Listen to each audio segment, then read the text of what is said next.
Суюктуктардагы түртүү күчүн аныктоо үчүн Архимед закону деп аталган эрежени колдонушат.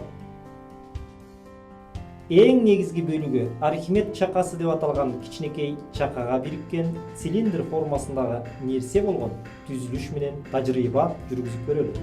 Күчтүн индикатору катары кыймылдуу жебе бекитилген пружиналуу динамометр жана шкала фиксатор кызмат кылат.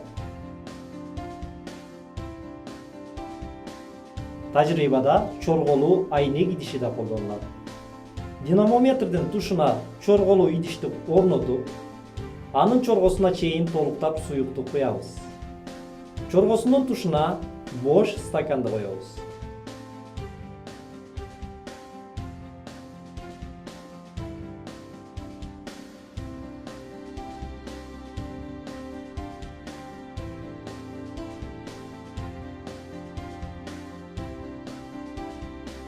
Андан соң акырындык менен чака менен бириккен цилиндрди суюктугу бар идишке чөгөрө баштайбыз.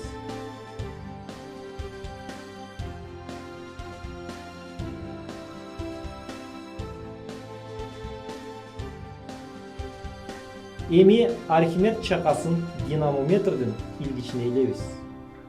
Цилиндр суюктукка толугу менен чөгөрүлгөн шартты камсыз кылабыз. Чоргодон сүрүлүп чыккан суюктуктун көлөмү цилиндрдин көлөмүнө барабар.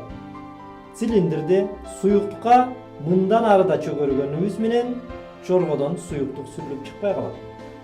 Мында пружина баштапкы абалына караганда бир аз кыскарып, илинген жүктүн салмагынын азайышын байкайбыз. Пружинаны баштапкы жүк илинген абалына чейин узартуу үчүн албетте чакага модулу боюнча цилиндрге аракет эткен түртүү күчүнө барабар болгон күч аракет этилген. Түртүү күчүн тең салмактоочу күч катары сүрүлүп чыккан суюктуктун салмагын колдонобуз. Динамометрдин көрсөткүчү туп-туура баштапкы абалды алуу үчүн цилиндр чөгөрүлгөндө сүрүлүп чыккан стакандагы суюктуктун баарын куюшубуз керек. Мына ошентип биз суюктукка матырылган нерселерге нерсе сүрүп чыгарган суюктуктун салмагына барабар болгон жогору багытталган күч аракет этээрине күбө болдук. Бул күч аны ачкан грек окумуштуусунун урматына Архимед күчү деп аталган.